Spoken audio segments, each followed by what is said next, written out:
faz isso. Podemos ter algumas divergências, mas nada que jamais conseguisse abalar esses laços de amizade que, como ele disse, começaram com o pai Guarino, um grande líder sindical, quando a categoria dos ferroviários era ainda muito forte. Hoje, lamentavelmente, em virtude de um desses erros grotescos cometidos na política brasileira, o Brasil já quase não tem ferrovias, ou não as tem nas dimensões que deveria possuir. Vejam o caso de Brasília, que é a capital da República de um país imenso como o nosso, e que não possui uma ligação ferroviária decente e moderna com São Paulo, o que seria obrigatório, porque não havendo a ferrovia, uma ferrovia dotada de trens de alta velocidade permitidos pela moderna tecnologia, o único sistema confiável de comunicação entre São Paulo, Rio, Belo Horizonte e Brasília é a aviação. Uma medida absolutamente irracional. Bem, dito isso, eu quero lembrar o seguinte: eu comecei a advogar na área trabalhista em 1961. E o meu primeiro emprego foi na Federação dos Têxteis, localizada na Praça da Bandeira, edifício Brasilar, 22º e 23º andares. O presidente chamava-se Arthur Avalone, o secretário Antônio Chamorro e o tesoureiro Manuel Lourenço. Todas as vezes que eu falo o nome dessas três pessoas, eu gostaria que os nomes fossem ouvidos com a máxima reverência, porque foram três dos grandes dirigentes sindicais que este país conheceu. O Arthur Avalone não, mas o Chamorro e o Lourenço comunistas. O Chamorro, um membro eminente da direção sindical do Partido Comunista. Eles e outros dirigentes, no final de 63, organizaram uma greve, que foi a primeira da qual eu participei, embora sem nenhum papel de destaque, que reuniu 84 sindicatos das mais diversas categorias, 4 federações e a Confederação Nacional dos Trabalhadores da Indústria, que à época tinha como presidente Claude Smith Riane e vice-presidente Dante Pelacani. O Riane de Minas, o Pelacani gráfico de São Paulo. Era linotipista do jornal O Estado. A greve de 63 paralisou 700 mil trabalhadores. E foi a partir daí que começou a queda de João Goulart. Eu, no final de 63, fui advogar em Sorocaba para o Sindicato dos Metalúrgicos, dirigido pelo Antônio Marques, e pelo Sindicato dos Têxteis, dirigido pelo Didi. E eu morava na Rua da Penha, no Sindicato dos Metalúrgicos, de onde, nos primeiros dias de abril de 64, fui expulso por um delegado de polícia que se chamava Fausto Madureira Pará e que me deu 30 minutos para deixar Sorocaba. E eu voltei para Sorocaba desempregado. Passado algum tempo, eu fui chamado novamente pela Federação dos Testes, graças ao Flávio Costa, que era um sindicalista de Salta. E aí recomeça uma carreira na esfera sindical que me trouxe 99% de satisfação e 1% de alguns pequenos aborrecimentos. E, sem dúvida, essa minha carreira sindical, ela foi coroada com a minha nomeação para o Ministério do Trabalho, pelo Dr. Tancredo Neves. O decreto de minha nomeação é assinado pelo Dr. Tancredo Neves com a data de 15 de março. Curiosamente, o Tancredo nem chegou a ser presidente para assinar o decreto, e no dia 15 de março já estava imobilizado no Hospital de Base, em Brasília. Em 3 anos e meio de ministério, eu reconheci mais de 1.500 sindicatos. Nunca tive um mandado de segurança e não me arrependi em nenhum caso.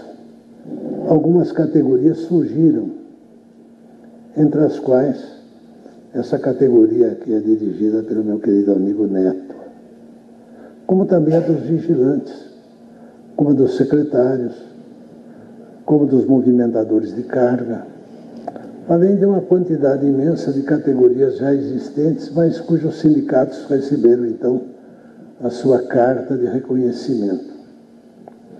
Eu vim falar hoje sobre terceirização. E eu procurava aqui, e não encontrei, um projeto que eu fiz regulamentando a terceirização em 1986. Eu assumi o Ministério em março, dia 15 de março de 85. Em 86, eu redigi um projeto que não é muito diferente dos projetos que vieram depois. E não é muito diferente porque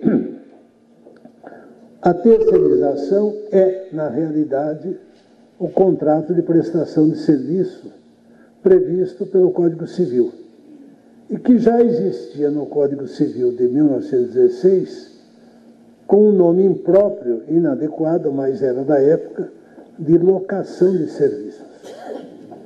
Eu preparei o projeto, encaminhei ao Sarney, que encaminhou ao Congresso. Eu tenho cópia desse projeto.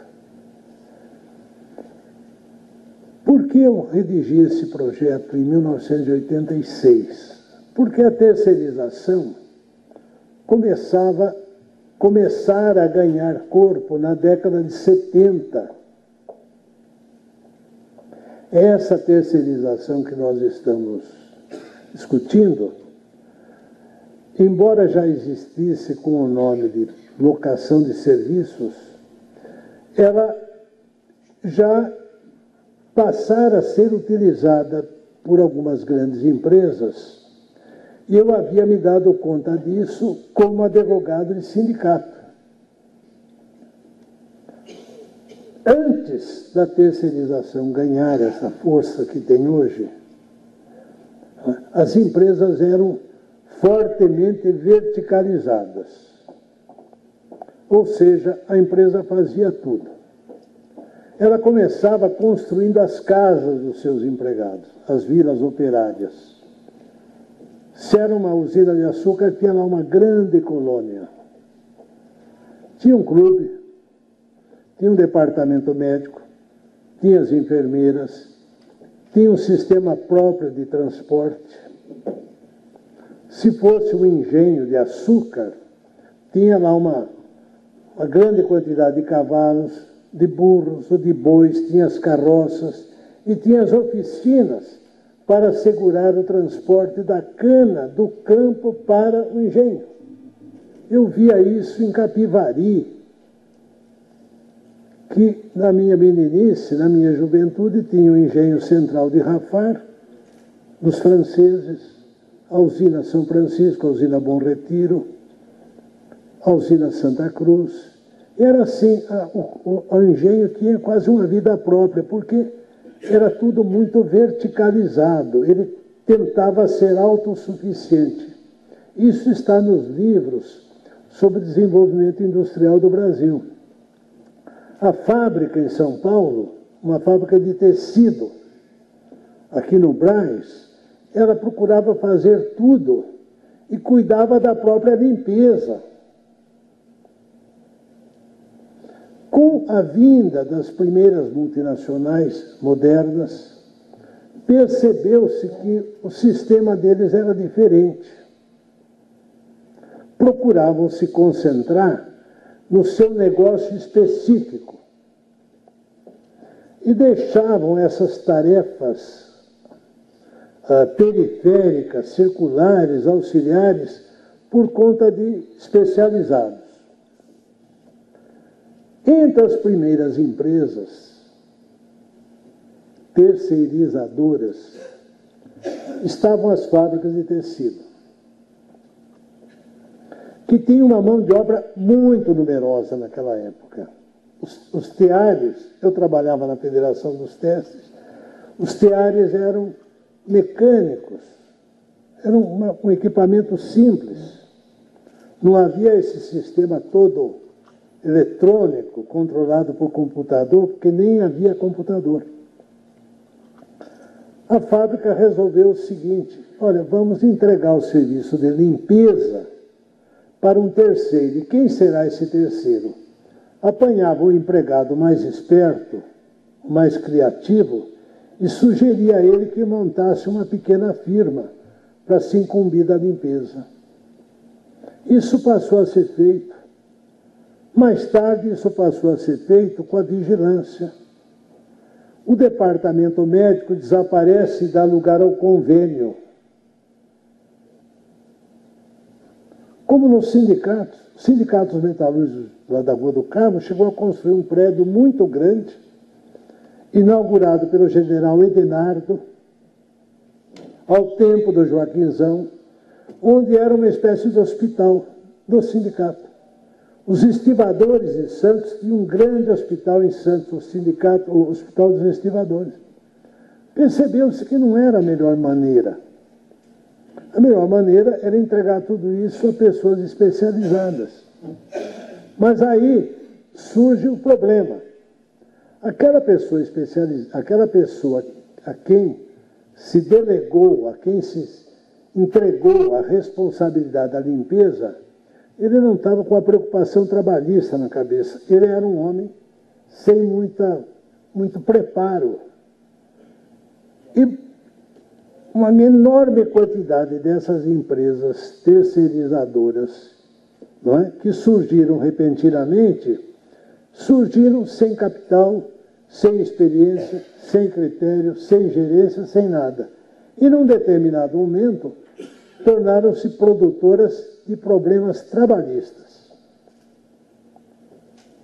O empregado da terceirizadora ia reclamar, não tinha nada depositado. Veja, o Fundo de Garantia de 66 entra em vigor em 1º de janeiro de 67. Então, a obrigação do depósito do Fundo de Garantia começa em 67.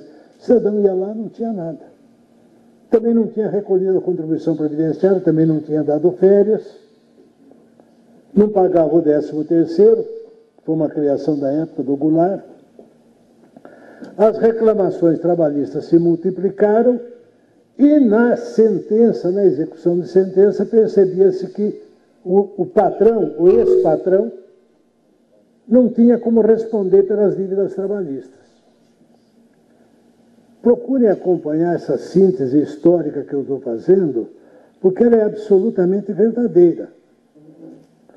Eu já era ministro, já havia preparado o projeto a que me referi, regulamentando a terceirização, quando recebo um telefonema do ministro Marco Aurélio Melo, esse que é hoje do Supremo, que naquele momento era ministro do TST, onde eu o encontrei quando fui nomeado pelo Sarney. Eu não conhecia o Marco Aurélio não me conhecia, ele me disse: ministro, eu tenho uma notícia a lhe dar, do seu interesse. Eu falei: pois não. Ele disse: o TST acaba de aprovar um enunciado, chamava-se enunciado, não se chamava súmula, o enunciado 256, tornando ilegal a contratação de mão de obra através de empresa interposta. Está aqui o Diário Oficial. Enunciado: contrato de prestação de serviços, ilegalidade, salvo os casos previstos nas leis número 7.000 e tanto de 7.102, de 83, e 6.119, de 74, que é do trabalho temporário, é ilegal a contratação de trabalhadores por empresa interposta, formando-se o vínculo diretamente com o tomador de serviço. Ou seja, toda vez que houvesse um processo de um empregado de uma terceirizada, de uma terceirizadora, o vínculo era transposto pela Justiça do Trabalho e ele passava a ser empregado da contratante. Deixava de ser empregado da contratada, com todas as consequências, inclusive a responsabilidade pelas dívidas trabalhistas. Diante dessa informação, eu resolvi, como ministro do Trabalho, esperar. Falei: eu não vou entrar em conflito com o TST. Eu estou regulamentando no meu projeto uma atividade que ele disse que é ilegal. Eu tinha greves demais feitas pelo Neto, na época, né? Tinha os planos econômicos, tinha a inflação e tinha, logo em seguida, os trabalhos da Assembleia Nacional Constituinte. Não havia espaço para cuidar de terceirização de um projeto, ir ao Congresso, etc. Não havia como. O meu projeto foi esquecido, permaneceu, está lá hoje, até hoje. E eu fiquei na expectativa desse 256, que se tornou a arma da fiscalização. A fiscalização do Ministério do Trabalho ia a todo lugar onde havia terceirização, exibia o enunciado 256, não é isso? Aplicava uma multa, punia, etc., e assim as coisas caminharam. Curiosamente,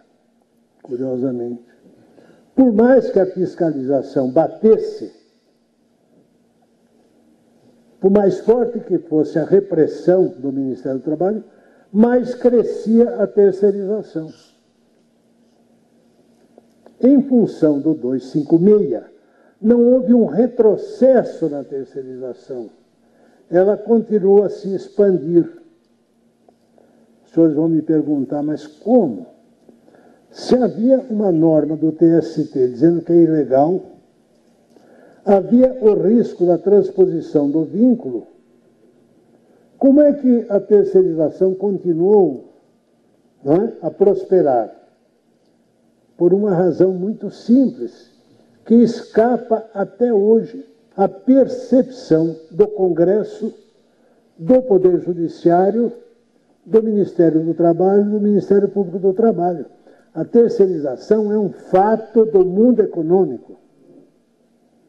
A terceirização pertence à realidade dos fatos. Ela atende a uma necessidade. Ela não é algo que foi cogitado diabolicamente só para reduzir salários. Ela até proporciona a redução de custos, mas isso não significa obrigatoriamente redução de salários. Então a terceirização continuou a evoluir e tivemos, logo depois, não é? O enunciado 256 é de 86, tivemos logo depois a Constituição de 88, de outubro de 88. E qual foi a novidade trazida pela Constituição de 88, que interferiu profundamente com a questão da terceirização? A novidade foi o artigo 37 da Constituição. O artigo 37, que diz o seguinte: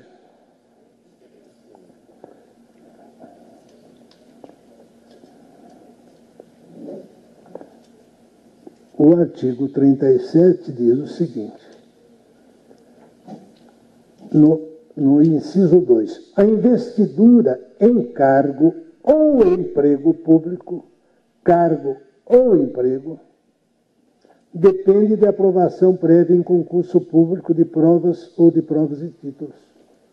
Logo, a parte final do artigo, do enunciado, não poderia mais ser aplicada pela Justiça do Trabalho, porque todas as vezes que o tomador de serviço fosse um órgão da administração pública indireta, empresa pública ou sociedade de economia mista, o preenchimento daquele emprego só poderia se dar, ou só pode se dar mediante concurso. Ninguém entra no Banco do Brasil a não ser por concurso, ou na Petrobras a não ser por concurso, na Eletrobras a não ser por concurso. Então, mesmo que houvesse uma terceirização irregular, nós não poderíamos mais, nós da Justiça, dizer, olha, o senhor não é mais empregado da empresa limpadora, o senhor agora é empregado do TST, ou é empregado da Caixa Econômica, ou é empregado da Petrobras, ou é empregado do Banco do Brasil, ou do Banco do Nordeste. Tivemos, portanto, eu já estava no tribunal, que rever esta súmula, que a esta altura tinha mudado de nome, de enunciado para súmula. Os senhores já ouviram falar até em súmula vinculante. E a revisão desse trabalho, desse julgado, resultou na súmula 331. Um dia desses eu fui a um debate e um juiz do trabalho, ao meu lado, começou a contar a história da súmula 331 e lançou as mais absurdas teorias. Citou, não é, tratadistas de renome internacional. E ele estava falando abobrinha. Quando ele terminou, eu falei, eu vou pedir licença para manifestar, porque eu fui um dos redatores do 331. Não foi assim que as coisas aconteceram. As coisas aconteceram de outra maneira, de uma forma muito mais simples. O que ocorreu? O TST dividiu-se na hora da revisão em duas correntes. Uma mais conservadora e a outra mais liberal, diante da terceirização, como está dividido até hoje. Não é? Está dividido até hoje. E para compor as duas correntes, nós não somos poder legislativo, e tínhamos que resolver uma questão grave, né, e relevante, e uma questão atualíssima. Tivemos que fazer uma composição interna, que resultou no seguinte: vamos permitir a terceirização até a atividade meio. E não vamos permitir a terceirização da atividade fim. Vamos permitir a terceirização de atividades especializadas, desde que não haja pessoalidade e subordinação direta. E vamos colocar a administração, o tomador de serviço, como responsável subsidiário, para não criar um problema, não é? e torná-lo responsável solidário. E assim o TST resolveu, depois de 3 horas de discussão. Mas nós não tivemos a cautela, ou melhor, tivemos a cautela de não tentar definir atividade meio e atividade fim. deixamos essa história obscura, nebulosa, imprecisa, porque se tentássemos definir atividade meio, estaríamos lá até hoje. A discussão não teria fim, compreende? Não íamos chegar a resultado nenhum, e nós precisávamos de um resultado. E aprovamos com essas falhas técnicas, porque confiava-se que o Poder Legislativo viria atrás do TST e regulamentaria a terceirização. Compreendem? Mas o Legislativo no Brasil, ele faz tudo menos legislar. E quando legisla, geralmente legisla mal. Não tem uma preocupação com rigor técnico. Elaborar uma lei que não suscite tantas dúvidas e tantas discussões. É um legislativo avesso, não gosta de reforma, não gosta de legislar. Veja o caso da reforma trabalhista. Fala-se nisso há 40 anos. Várias vezes foi tentada e nunca se levou a efeito uma reforma trabalhista. Nunca se levou a efeito uma reforma sindical. Nunca se levou a efeito uma reforma tributária. Fez o Congresso mais de uma reforma partidária e todas as vezes uma tornou-se pior do que a anterior. Não por acaso nós estamos com 32 partidos. Não é? Bem, mas o senhor não acha, doutor Almir, que nessa questão da terceirização há um problema muito sério, que é a precarização do trabalho? Qual é o grande adversário da terceirização? É o argumento da precarização. Não é isso? Todo mundo entende que o engenho central de Rafar, o trabalhador precisa ser protegido contra a precarização. Bem, vamos voltar à Constituição. O artigo 7º, esses dias estivemos comemorando 25 limpadora, o senhor de Constituição. O artigo 7º da nossa lei maior diz: são direitos dos trabalhadores urbanos e rurais, esperando que outros que visem a melhoria de... Já imaginaram? Relação de emprego protegida contra despedida arbitrária ou sem justa causa.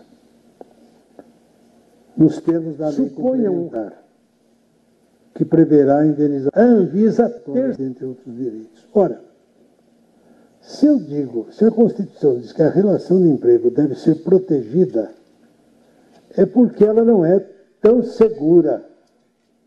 Ela tem um aspecto de precariedade. Se não houvesse isso, a Constituição não determinaria que se elaborasse uma lei complementar destinada a proteger a relação do emprego contra despedida arbitrária sem justa causa. Nós sabemos, não é, que é impossível uma proteção absoluta contra a despedida sem justa causa. A despedida arbitrária é uma coisa, a despedida sem justa causa é outra coisa. Uma fábrica que subitamente venha a perder mercado para os seus produtos, ou uma economia que entre num processo de estagnação ou de recessão, não não garante emprego de absolutamente ninguém. Os jornais de hoje dizem que a Espanha está se recuperando, mas que o desemprego lá na Espanha é de 27%. E a Espanha é um dos países com a legislação trabalhista mais avançada que existe. Os professores de direito do trabalho saem do Brasil para ir verificar o direito do trabalho espanhol, para ir verificar o direito do trabalho italiano, para ir verificar o direito do trabalho francês. Alguns chegam ao cúmulo de estudar o direito do trabalho português.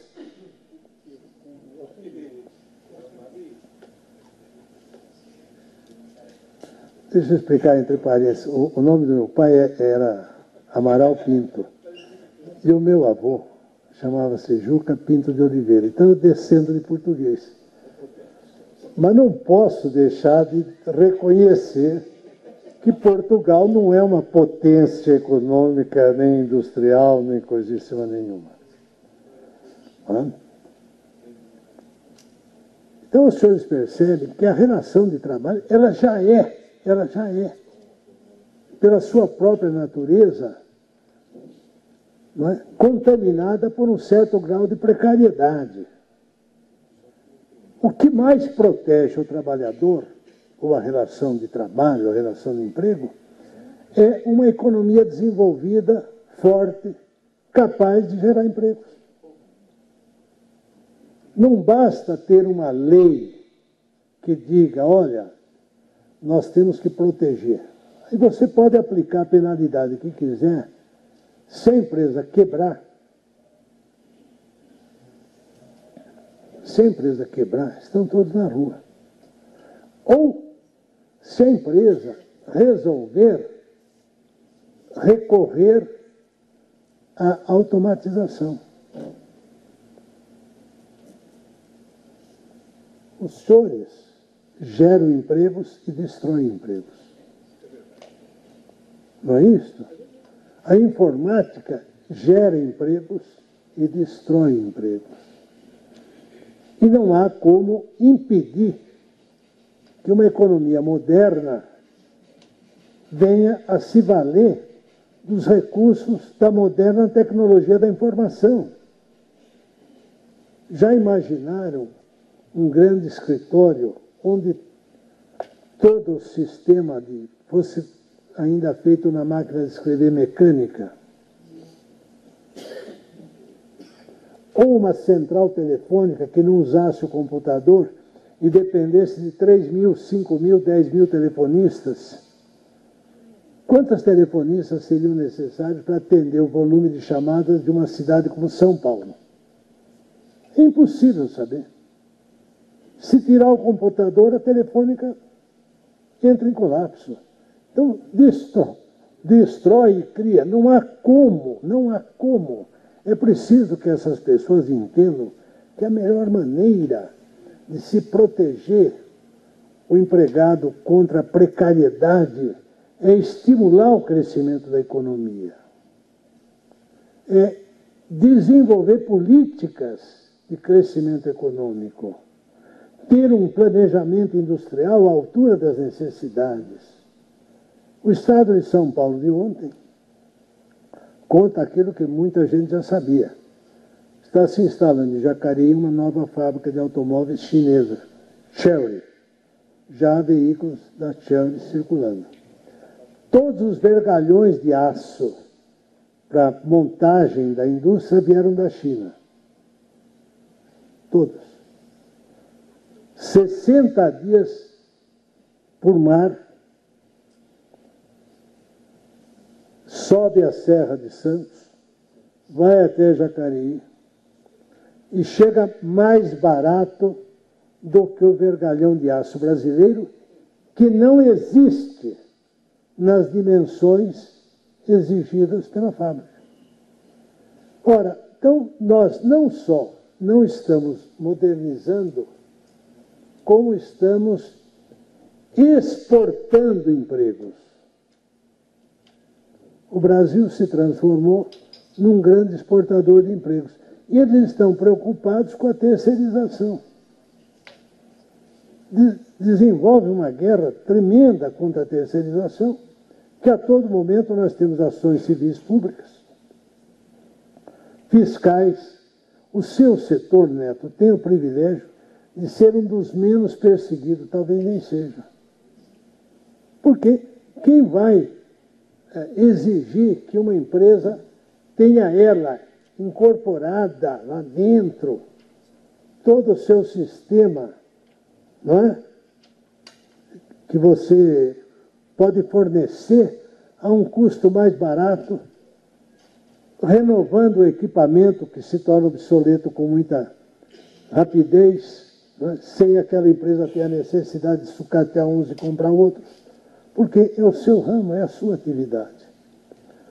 Eu penso, sabe, com grande amargura, com grande dor interna, que o Brasil está perdendo uma ótima oportunidade de renovação. Ninguém jamais homenageou tanto o Vargas quanto eu. Eu vou lançar um livro que tem lá com um dos capítulos, um dos artigos, né? A Era Vargas. A Era Vargas. Eu mostro que, ao contrário do que pensam alguns, é impossível acabar com a Era Vargas. Coisa inimaginável. O Vargas faz parte, ele está tão profundamente enraizado na história do Brasil que não há como ignorar sua existência ou tentar passar por cima dele. Mas é óbvio que o Brasil de 2013 não é o Brasil de 1940. Não é. A maioria dos senhores é mais novo do que a CLT. Porque a CLT tem 70 anos. Com mais de 70 anos aqui, só eu. Não há mais ninguém aqui nesse plenário que tenha idade superior à minha. Muita coisa se transformou, muita coisa desapareceu e muita coisa surgiu durante todo esse período. Então nós precisamos ter a energia e a humildade necessária para dizer, olha, essa legislação, ela não contemplou em 1943 todas as possibilidades de desenvolvimento que viriam a partir daí. Por exemplo, em 1943 não havia terceirização. Ou se havia, era numa escala diminuta. Um ou outro escritório de contabilidade, um ou outro escritório de advocacia. O setor de publicidade e propaganda, por exemplo, que é extremamente terceirizado, quase não havia. Havia, não é, aqueles anúncios de bonde. Veja, ilustre passageiro, o belo tipo faceiro que o senhor tem ao seu lado. E, no entretanto, acredite, quase morreu de bronquite. Salvou o rum creusotado. Era o que havia de publicidade na época. Havia coisas, não é? Isso que nós constatamos hoje. A minha mensagem aos senhores é o seguinte, os senhores são terceirizados. Alguns são até PJ. Alguns são PJ. Não é isso, Neto? Por que os senhores têm que ser condenados a permanecer numa espécie de semiclandestinidade? Porque determinadas pessoas implicaram com a ideia da terceirização.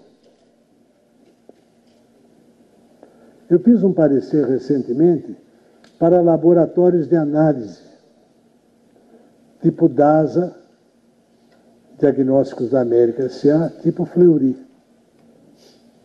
que é a terceirização da análise clínica, onde existem, Neto, especialidades que eu jamais imaginei que iria encontrar no ramo da medicina, porque a evolução na esfera da medicina, não é, diagnóstica, é tão repentina que as especialidades surgem.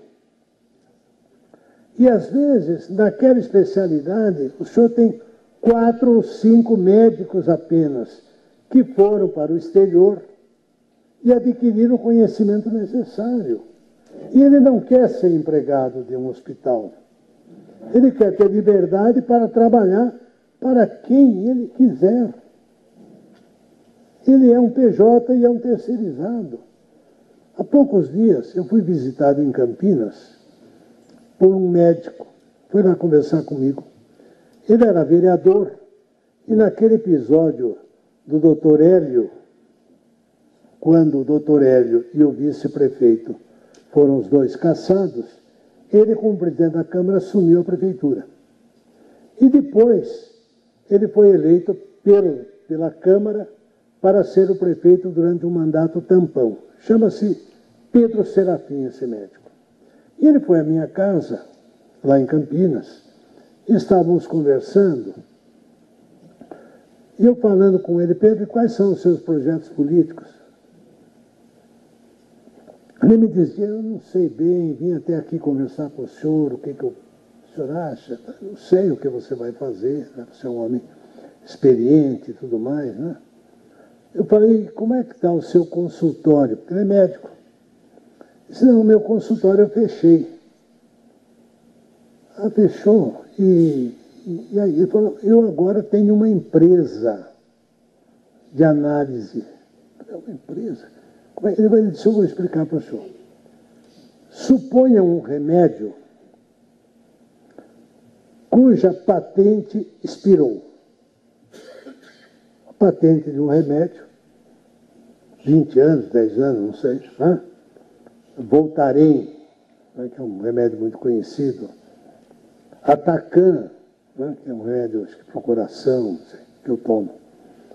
Atransil, que eu também tomo. Compreende? Eu sou capaz de falar que uns 10 remédios que eu tomo todo dia. Coquetel da manhã.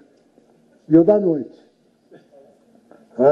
Um antioxidante, outro por causa do estômago e tal, e não sei o quê e tal. Por isso que eu me engano, sabe? Que eu estou aqui na frente, vocês estão achando que eu estou ótimo. Não é? Aí ele disse: foi um medicamento que a patente expirou. E surge um novo fabricante aqui no Brasil. Surge um fabricante aqui. Ele vai fazer um similar. Eu ainda brinquei com ele, falei: é o tipo do genérico? Eu falei: é como se fosse um genérico. Mas esse novo medicamento, ele precisa ser homologado pela Anvisa. E a Anvisa não testa o medicamento. Temos no Brasil 4 ou 5 no máximo laboratórios especializados em produzirem um laudo que será encaminhado à Anvisa, atestando que esse medicamento é similar ao outro. Não é um veneno, não é maléfico, não é neutro, ele é um medicamento similar ao outro, mas com outro nome, fabricado aqui. E aí ele me contou até uma outra coisa muito curiosa que me ocorreu quando vi a notícia sobre esses cães aqui em São Roque. Ele disse: eu tenho voluntários que testam o remédio.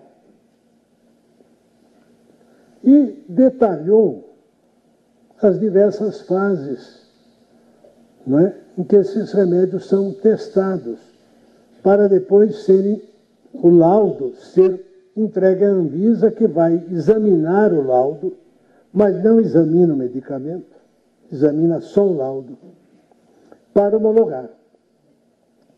Logo, a Anvisa terceiriza uma atividade que, se nós adotarmos a nomenclatura do 331, um laboratório particular terceirizado.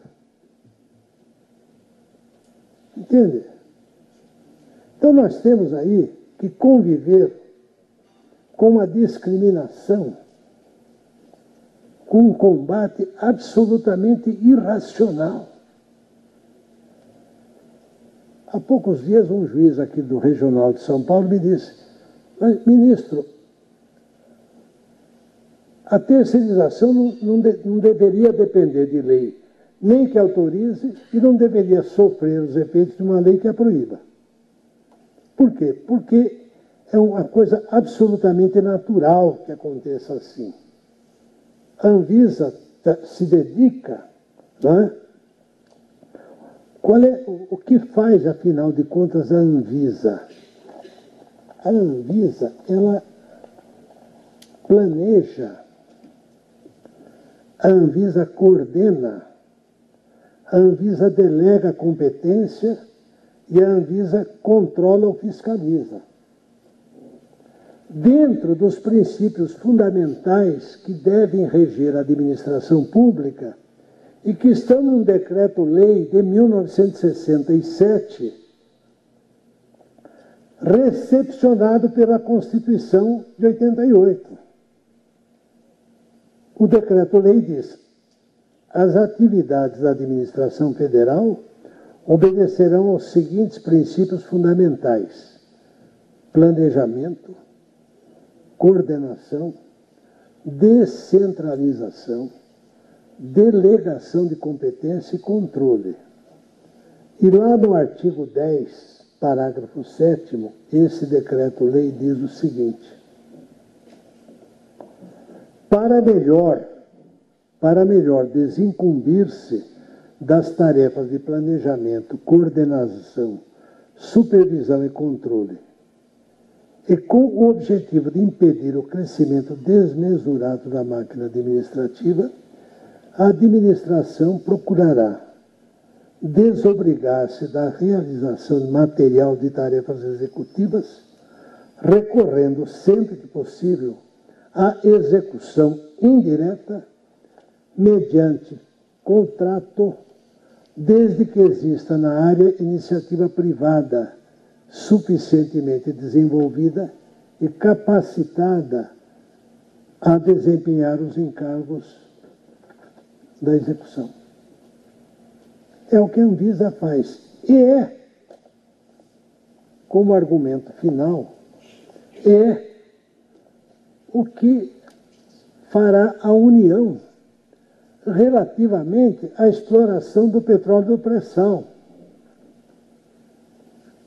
O Neto era menino, ele não se lembra da campanha do Petróleo é Nosso.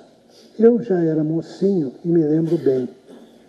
Aqui, em frente ao antigo mapping, havia uma torre de madeira que simbolizava uma torre de petróleo, não é? E estava inserida na campanha popular do Petróleo é Nosso. Nós queríamos toda a reserva da atividade petrolífera para a União. Monopólio. Que veio com a lei que criou a Petrobras, de 1954, uma lei que custou caríssimo ao Getúlio. Na batalha do Petróleo Nosso, não é? As forças reacionárias eram contra. E o Getúlio, os comunistas, os PTBistas, etc., eram a favor. Não obstante a lei que criou a Petrobras, a Constituição de 46 não tratou do assunto, nem a de 67, nem a de 60, nem a de 69. Veio a Constituição de 88, e o que fez a Constituição de 88? Ela incluiu a exploração, ela tratou, a Constituição de 88 tratou da questão do petróleo, incluindo no texto um dispositivo que assegurava o monopólio da União. Ou seja, até 88, nós tínhamos como sagrado, né, o monopólio da União na prospecção, na perfuração, na extração, no refino, no transporte marítimo do petróleo. Só não havia monopólio no transporte terrestre dos derivados e na venda. Por isso é que tem postos da Ipiranga, da Shell, ao lado de postos da Petrobras. Com a descoberta do pré-sal, o governo descobriu uma coisa: ele não tinha recursos técnicos e financeiros para explorar o pré-sal. Por muito rica que seja, ou muito dinheiro que tenha, que agora não tem, a Petrobras não teria condições, porque o pré-sal está lá entre 6 e 7 mil metros de profundidade. É uma tecnologia diferente, muito mais sofisticada. Alteraram a Constituição,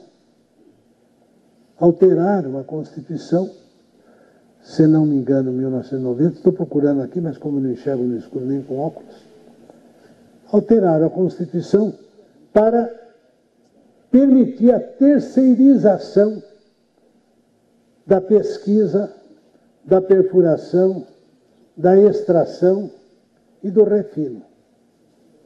Está lá. É a emenda 19. O que significa isso? É a terceirização de algo que era o monopólio sagrado da União. Quebraram-se aí, Neto, todas as barreiras, porque foi terceirizada uma atividade fim da Petrobras. A Petrobras foi criada para isso. Que a Petrobras terceirizasse a publicidade não há problema nenhum, mas permitiram. Eu pergunto, mas está errado ao permitir isso? Ora, percebam que essa terceirização, como agora esse leilão, ocorre sob o governo do PT.